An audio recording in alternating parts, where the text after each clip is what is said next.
Okay, let's turn now to a very exciting presentation by one of the people who has been there. In the next few minutes, we'll hear both from Jack Schmitt and Dave Scott.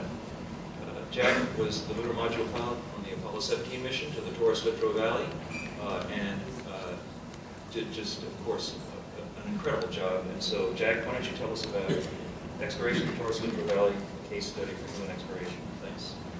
Thanks, Jim.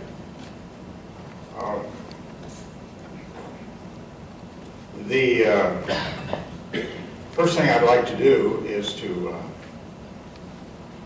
talk a little bit about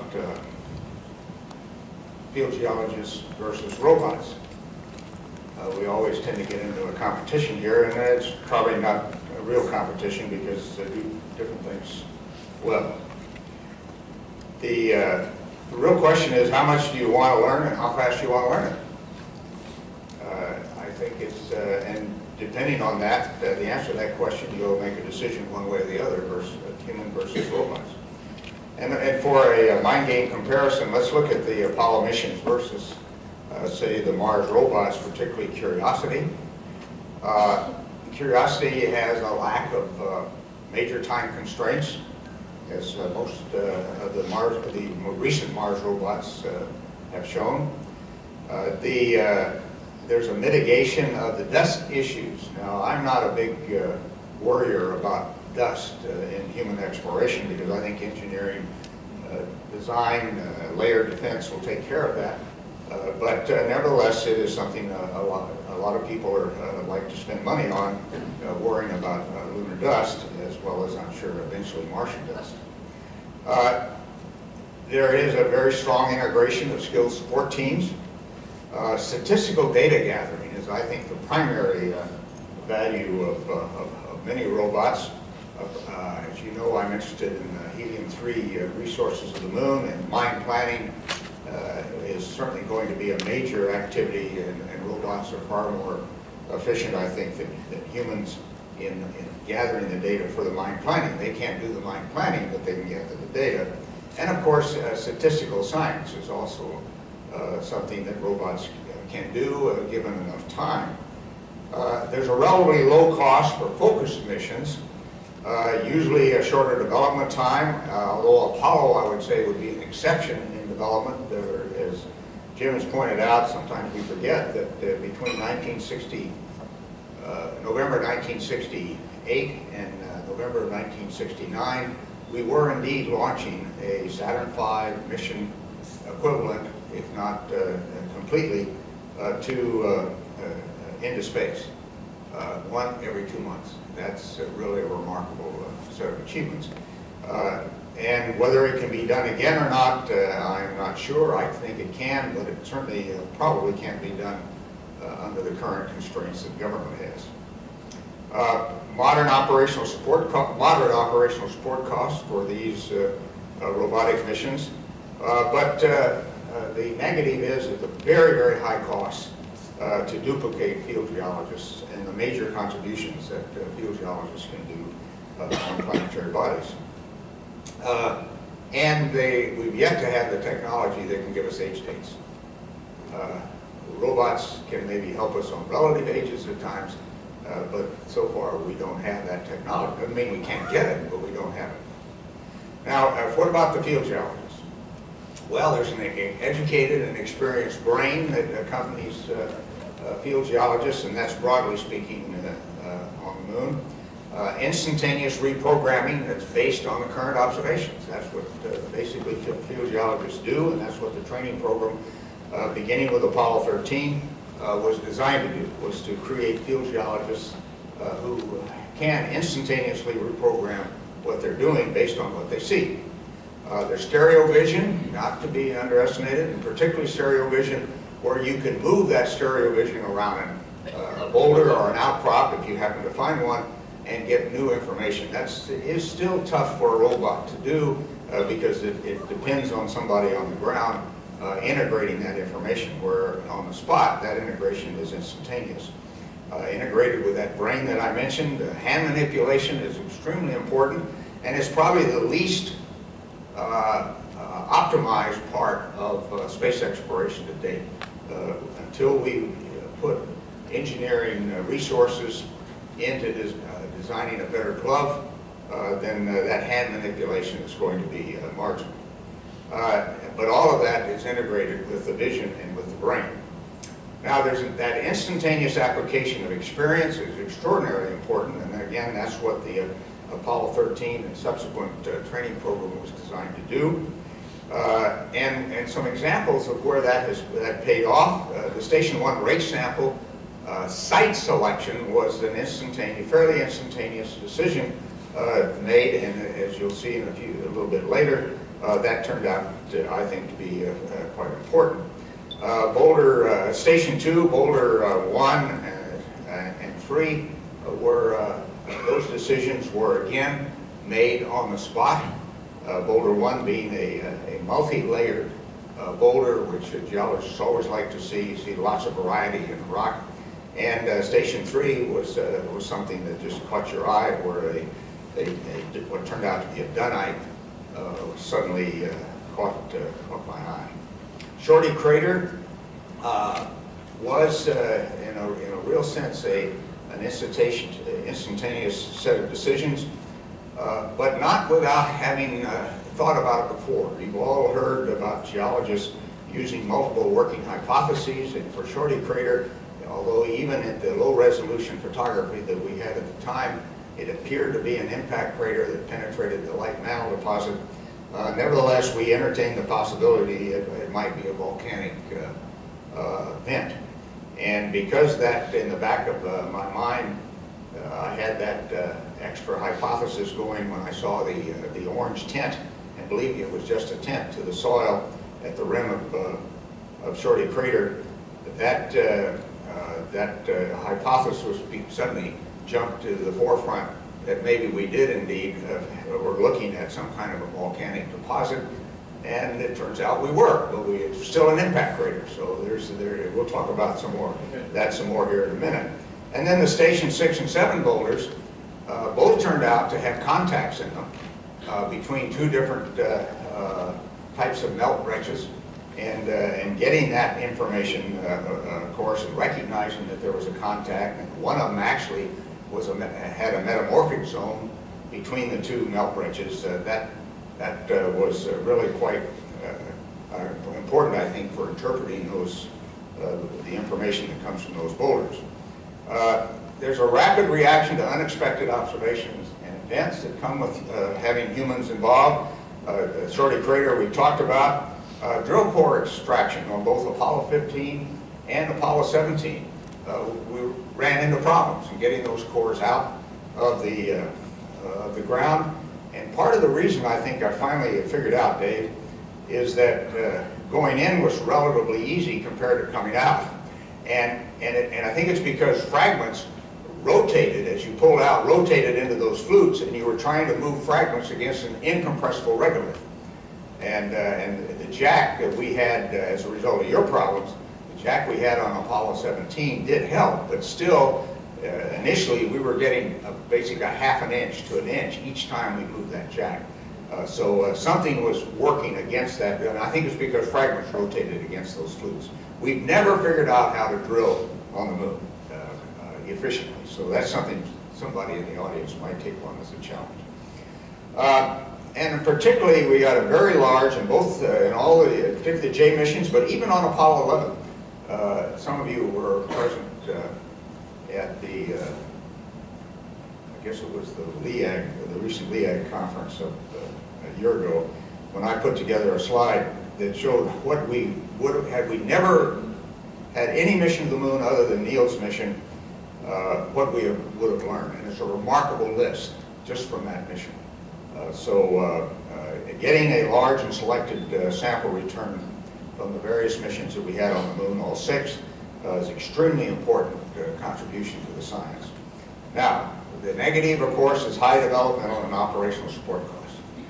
And you just have to decide how much do you want to know and how fast do you want to know it. And that's the, from a science point of view, that's the decision. Now, of course, science will not drive the decision to go back to the moon. We all hope recognize that, and we talk about that later over beer or otherwise. Now, what are the comparable skills?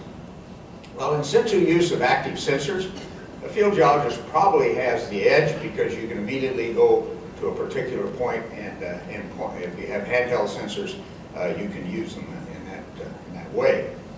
The rapid selection of useful targets is what we're talking about. Deployment of complex experiments, probably the geologist engineer also has the edge there, although there's a great deal more automation that can be done with respect to that activity.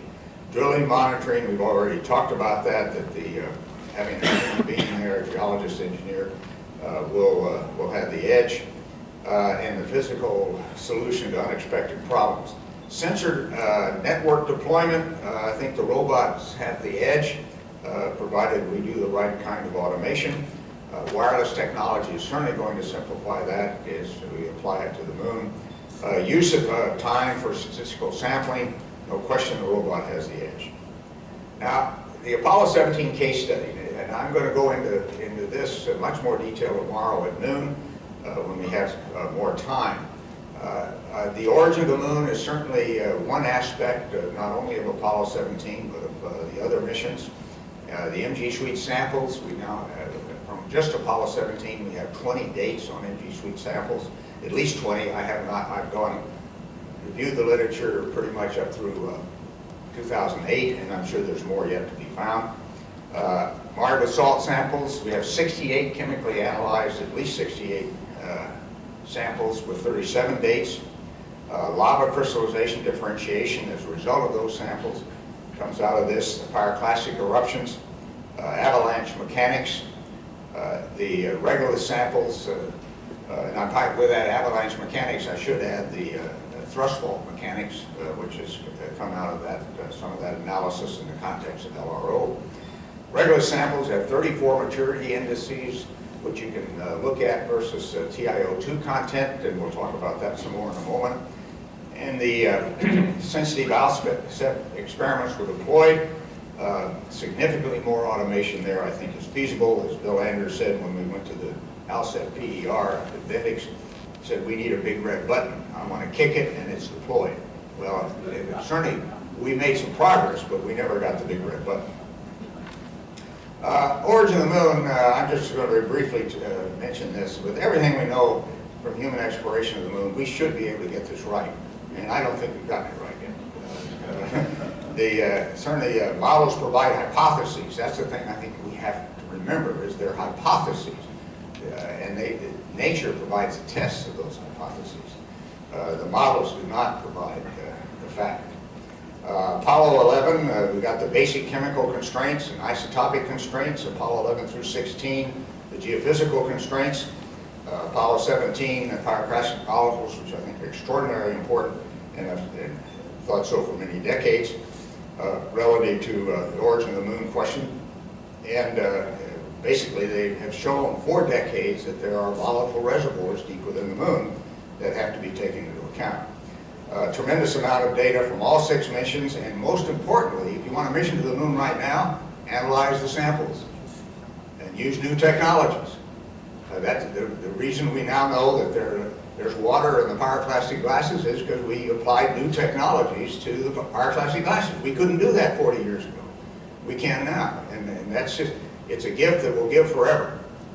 And so at relatively low cost, missions to the moon can be conducted continuously by working on the samples. I know many of you recognize that, all of you recognize that, and will continue to do that. I don't know where you get the money, frankly.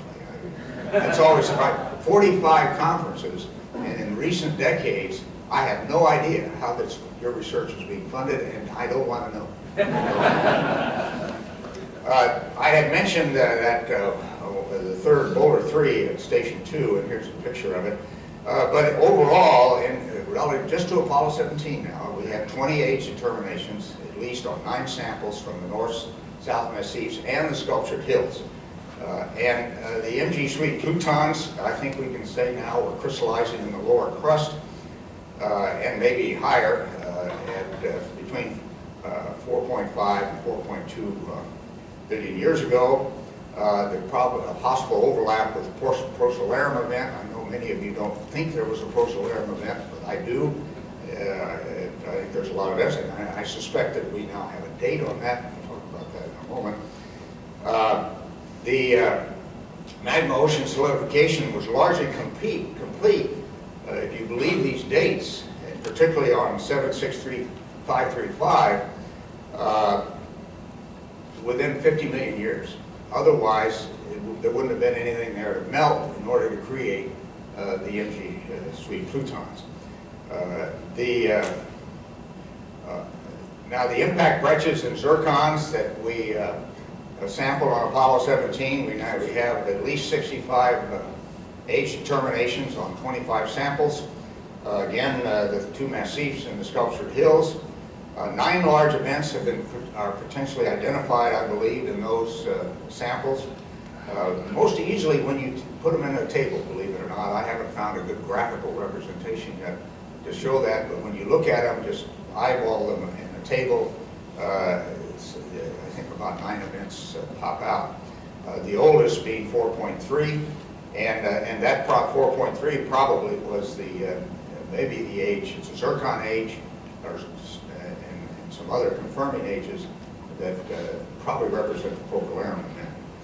The crustal strengthening is something that I think we tend to forget, but between the mascon basins and between the non-mascon basins and the mascon basins, the crust had to get strong, and that probably was the migration of the urcrete, the residual liquid of the magma ocean, into the lower crust, so that the whole thing was strengthened. And that, I think we can now date that as being between about 4.02 and 3.99. That's basically between Nectaris and the Fecunditatis and Tranquillitatis.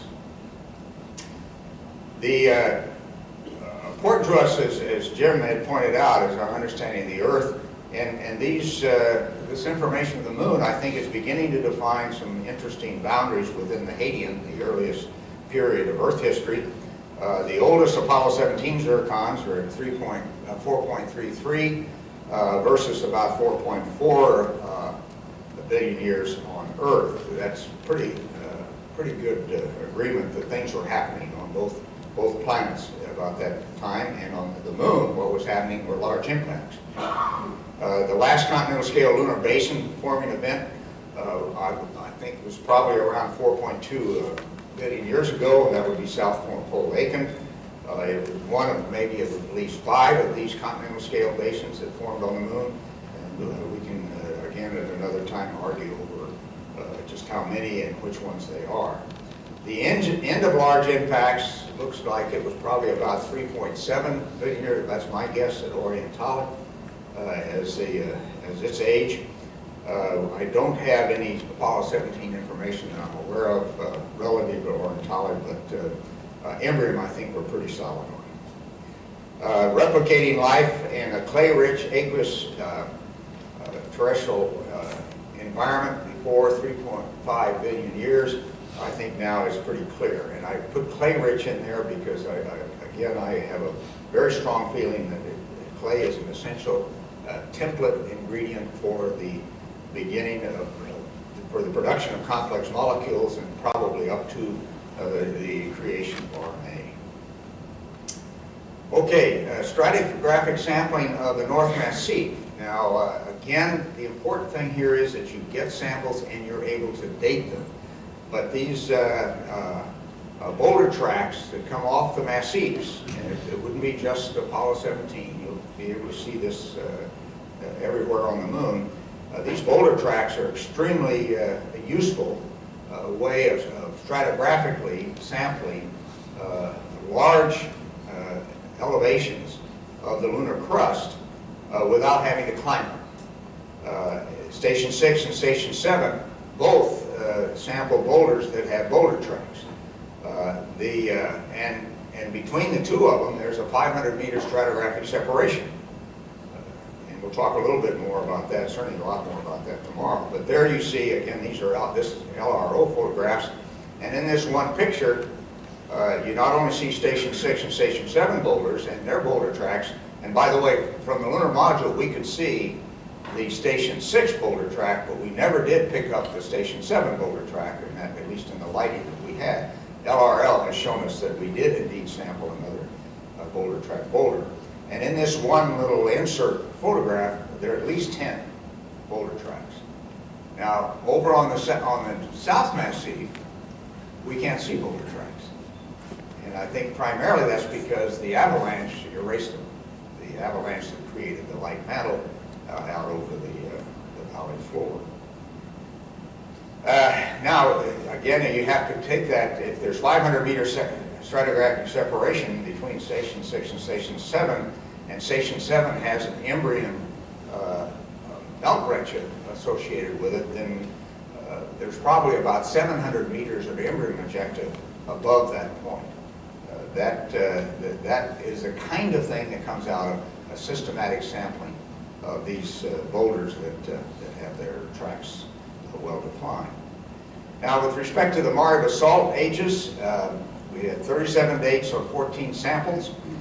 The average of those dates is 3.74. However, very large spread from 3.55 to 3.86. So I'm still not quite sure what the age of the valley fill is.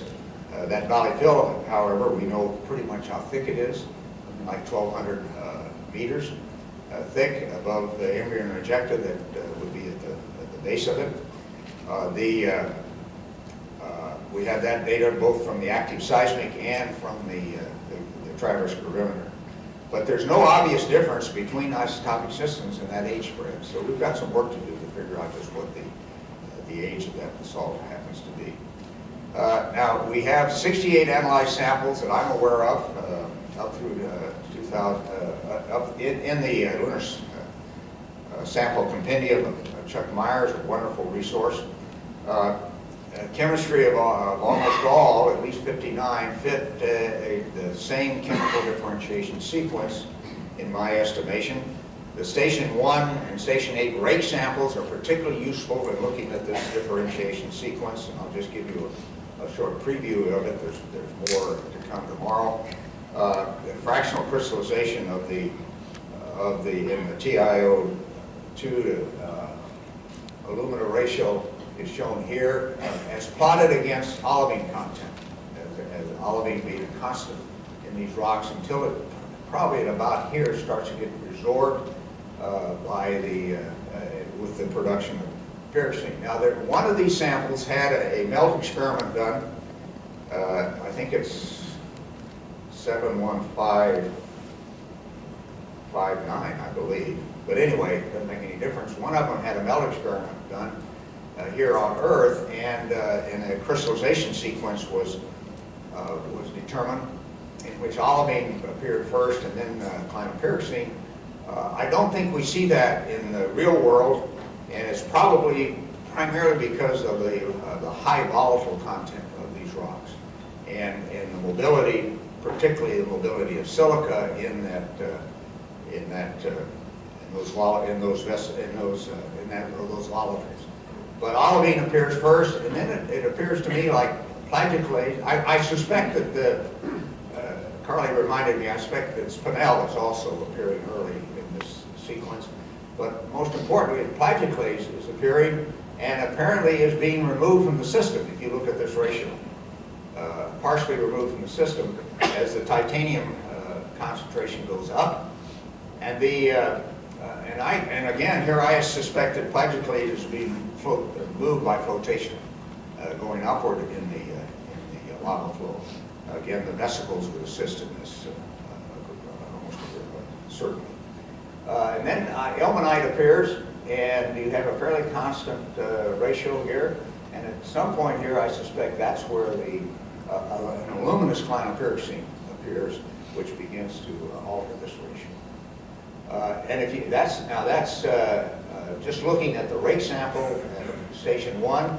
By the way, every sample in that rake sample was a basalt. And we designed the rake, which is really a sieve, in order to get exotic fragments from surrounding areas. Well, none appeared in the 59 basalt samples in that rake sample. But over Station 8, we got the kind of rake sample that we expected to get, a variety of rocks, including basalt, but not at Station 1. And if you put all the rest of the analyses together for Taurus-Littrow basalts, you see basically the same trends here, but with a low titanium family here and a high titanium family here. So basically 3 different basalt crystallization trends. The pyroclastic ash at Shorty, we had only 30 minutes of observation time. Because of walkback constraints, which I again would say were far too conservative, but they were determined before the flight, and there's no, it's not the kind of thing that you change on the fly. In the future, I think we can have a much more generous walkback constraint. But nevertheless, we had 30 minutes of observation, sampling, and photography, and from that, I think you can define the stratigraphy and structure of the Shorty geology deposit. Certainly established the importance of pyroclastic volatiles and took us back to Apollo 15 and the green glass that David sampled. And between the 2 of them, I think we pretty well have now getting a very strong feeling of what the indigenous volatiles, and particularly indigenous water of the moon is and how important it's going to be. It relates to the origin of the moon, the role of water in mantle differentiation, the source of polar water. Remember that now it's another source of polar water besides the potential of cometary impact, distributing water into the permanently shadowed areas, colder areas of the north and south. And something fairly new, at least new to me, that's come out of this current analysis I've been doing, is that we've identified a period of very low micrometeorite flux. Talk about that a little bit more in a moment. The light gray regolith that surrounds this particular deposit, there's there and there. We have samples of both sides of this, and it has a very low maturity index relative to its age. It has to be older than the pyroclastic glass in terms of the stratigraphy. And so during that period of the formation of that light gray regolith, there was very low micrometeorite impact. Now, I think that's probably logical to think that the source of micrometeorites would be collisions in the asteroid belt, and that just at this particular point there was not significant micrometeors being formed.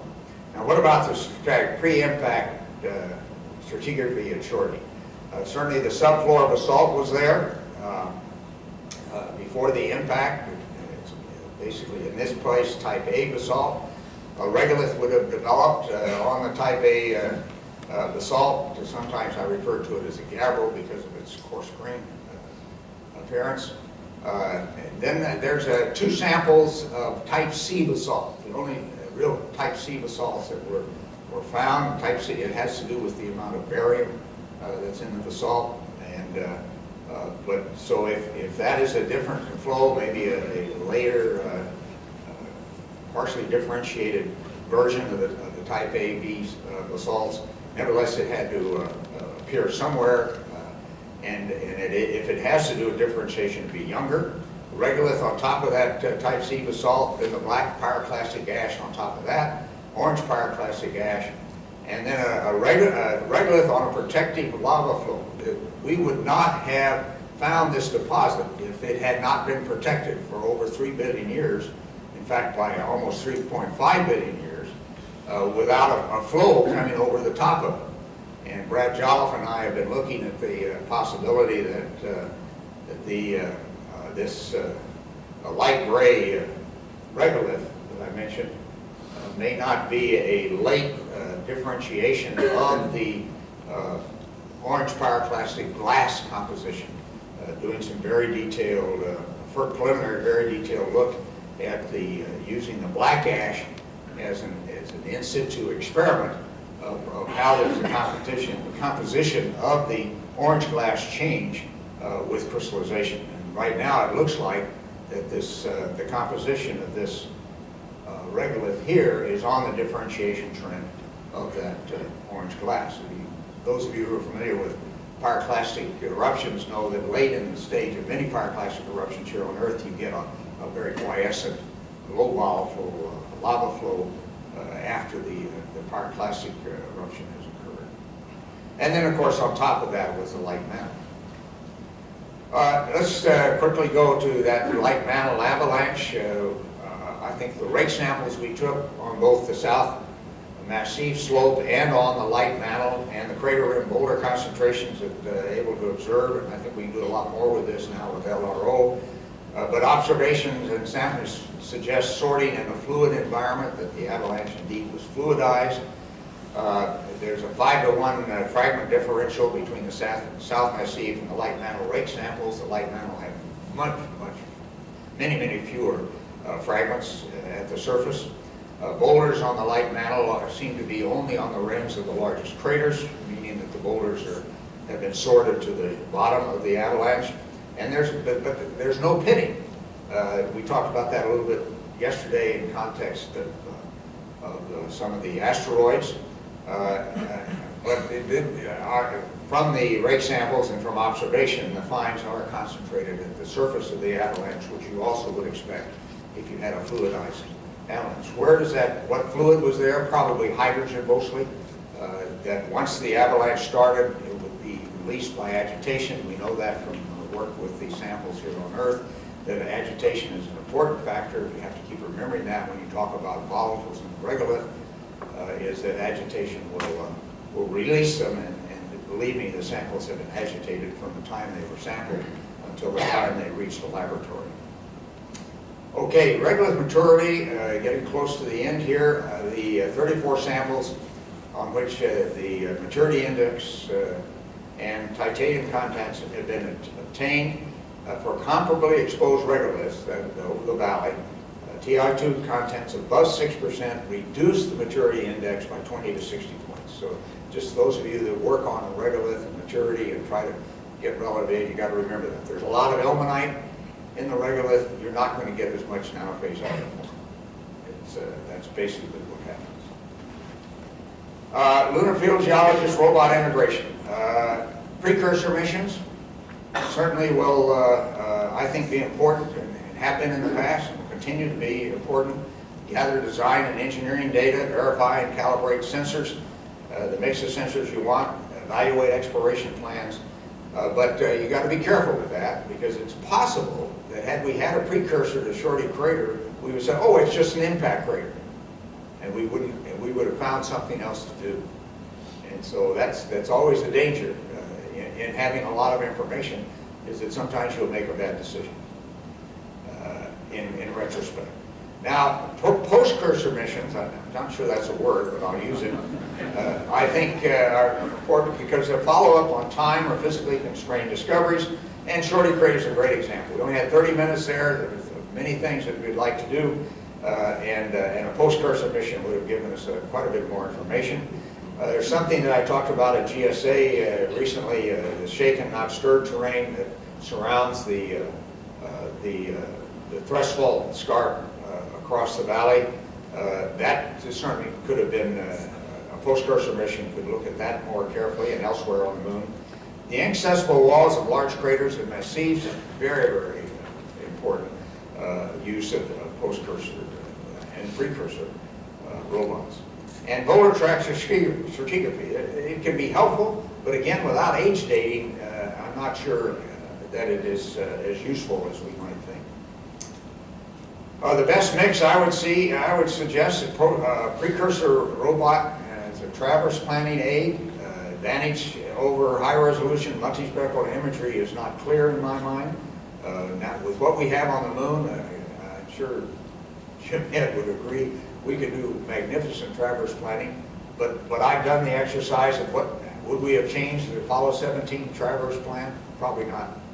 We had a pretty good traverse plan. Field geologists' exploration would follow that. Post-cursor robot to build on field discoveries, and we've talked about some of the possibilities of what it could do. There are other possibilities in looking at the photography. For example, Station 1, I think you can see a dark layer, or evidence of a dark layer in the walls of the Station 1 crater, and those kind of things could be looked at in much more detail.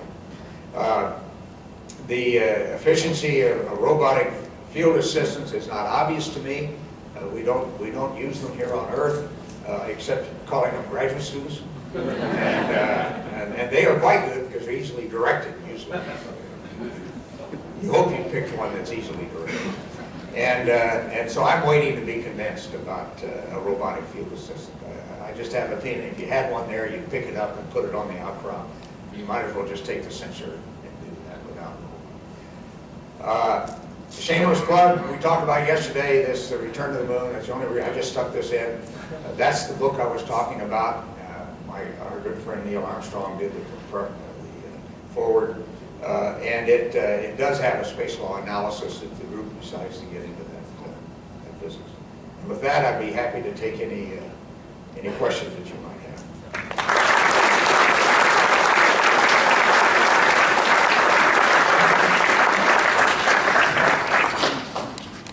Excellent. When we've talked about going back to the moon, we've talked about sending more people for longer periods of time, but returning about the same amount of material, which means a higher down select rate. Would you comment, Jack, on the use of in situ, state-of-the-art, portable instruments as a tool in sample selection under those circumstances? Well, if you have a constraint, a return sample weight constraint, and the longer you're there, the greater the chances are you'll reach a constraint, how much you can bring. Then you're going to have to do sample selection, and the more instrumentation that you have, the better. I discussed this in a paper many years ago about having to do with Mars, the amount of time that I think you're going to want to spend on Mars if you go there. I don't think you want to go there and immediately leave, and so particularly for Mars, that selection is going to be important. And if you have two surface crews who are alternating EVAs, then in between, one crew can be doing that selection with whatever instrumentation is available. So yes, I think that's a very important part of the future, is to figure out how best to do that. And it can be done, clearly would be done in cooperation with people who aren't there, if you have sensors that can send that kind of information back. Thank you. And I just added that I think it's really important to work together in science and engineering synergism to define exactly what you need as well as how you can triage on the surface, because it's very early in the process that the upmass and these kinds of return capabilities are determined. So it's good to talk about optimal volumes and weights, etc. at the very beginning. We went on Apollo 17. We went over our allotment, and it was decided not to throw anything away because we had margins.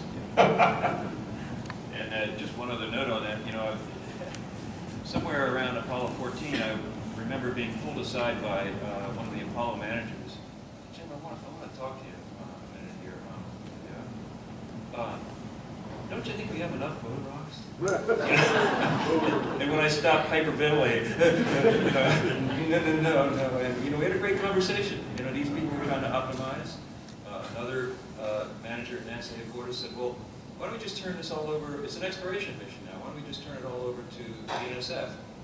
NASA should be developing technology. No. And we had a great conversation among us, a few beers, and okay, I get it. So this is why the science and engineering is so important. Right? Oh, I'm sorry. Barbara Marshall. I have a comment and a question. Thank you for calling out the importance of age dating. Obviously, it's near close to my heart. And the shameless plug is that there are several posters on Thursday about development of in situ dating, including mine. So I'd be happy to talk about that more with you. But of course, we would never say that because we sent an APXS or an infrared spectrometer precludes sample return. And same with in situ dating. It's an aid. It doesn't preclude sample return. That's an important component to both human and robotic missions. When you get to trying to get the age of a single zircon crystal, I think we're a long way away from that in a terrestrial capabilities will always outstrip what we can do in situ. That's always true. But my question to you is, there's a third paradigm besides just human or robotic, and that's something we're very far behind the rest of the world on, is telepresence or teleoperation. Do you have any feel for how that might develop, or how you might be able to use those kinds of capabilities? Well, I probably shouldn't, but I tend to think of that as part of the robotic side of things. that capability is something that I think of as what you use with robotics, and certainly in a sense we're using that on Mars today, is telepresence. People, Larry Crump and others who are working the Mars rovers really are operating in a telepresence kind of direction of the sensors that are there. But the thing is that once you put something into a robot and put it on the surface, you can't change it. I mean, it's what you have designed to deal with the expected. Dealing with the unexpected is something humans do much better.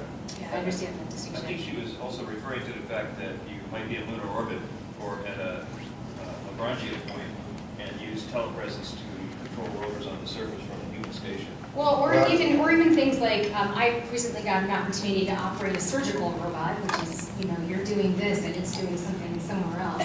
You get haptic feedback and you can rotate the sample and do all these things that humans are good at. I think that's something that could have real applications to real virtual presence or telepresence more than what we have now.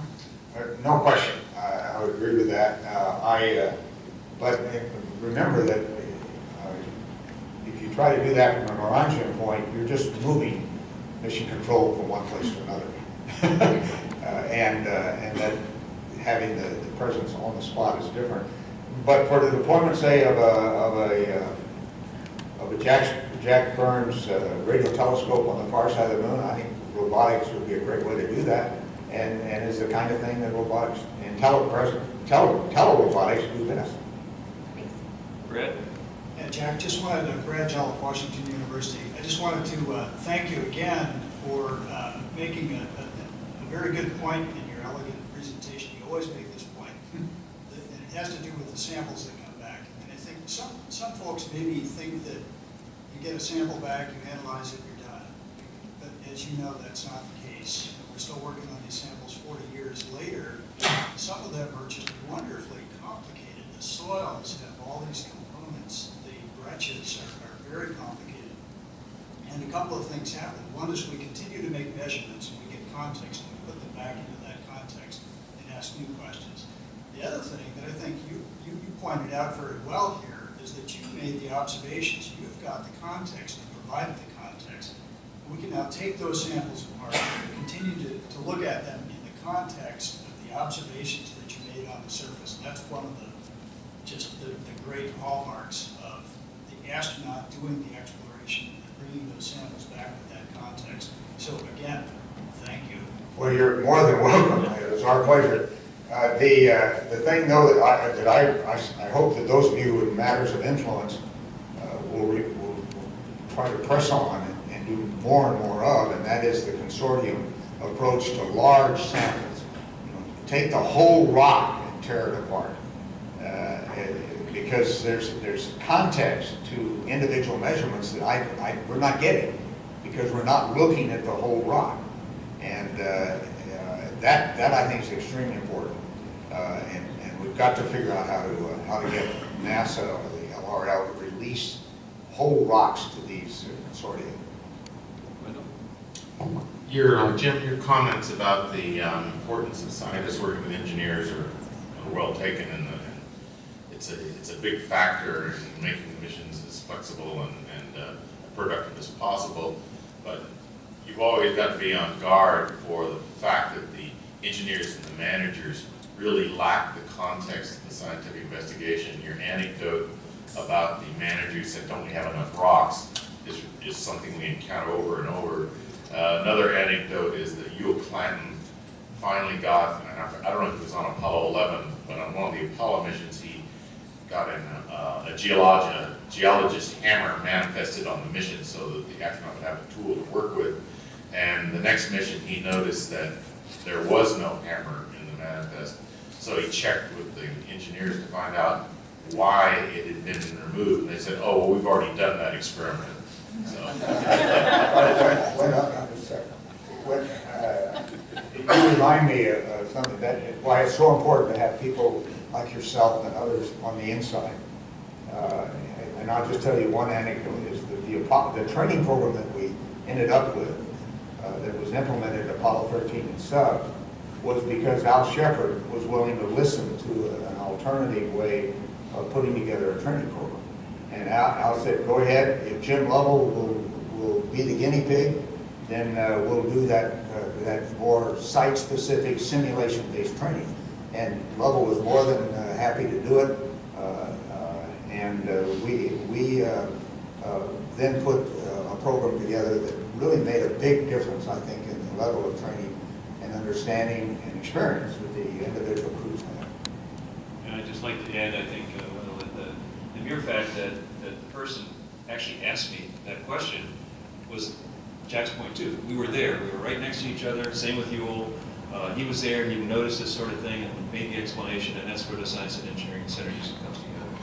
So I really want to thank Jack for a number of things, not just being giving an incredible presentation and carrying the legacy of his samples collected at the Apollo 17 site into the present and the future, but also I think we really owe him a debt of gratitude for key decisions in Apollo. He really was wonderful in engaging Lee Silver, a professor at Caltech, in getting involved in the program of astronaut training. Lee was amazing. Dave Scott, I'm sure, will mention in his remarks as well. Second thing is Jack was always, constantly trying to do the kinds of things we talked about a little earlier, which is to push the envelope in terms of new developments. Jack, for a period of time, was really instrumental in trying to see if Apollo could do a far side landing. Oh my God, how would you do that? Well, Jack sat down, he had a little, there were certain places, that, like his apartment, where people went to talk about these kinds of things and, you know, try to implement simple communication satellite. We could land on the far side, why not? Okay, this was seriously considered for a significant period of time. So people like Jack, Dave Scott, many of the other astronauts were really pushing the envelope as well with the scientists and engineers that made Apollo so successful.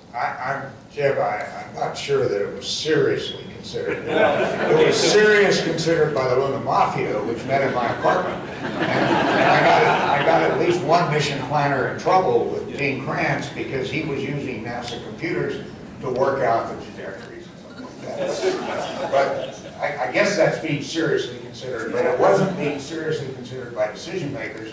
In fact, the end of that one was Chris Kraft meeting me in the hallway one day when I was going over to a CCB meeting, a configuration control meeting, and saying, forget it. So Apollo 17 wasn't going to the far side of the moon, even though we could have. That's science and engineering synergism. And you work the problem, and you get told. The target was Tsiolkovsky. Yeah, by the way, yeah. And can I make one other comment? To Shasha's thing? The engine in the N1 rocket, this is apropos of nothing I said before, was the N33 engine. Refurbished N33s are now launching the Antares rocket. Okay? That's now taking some logistics supplies to the space station. And by the way, that's orbital sciences. Truth in lending here, or whatever it is, Jack's on the board of orbital sciences. I just want to say that. Thanks very much, Jack.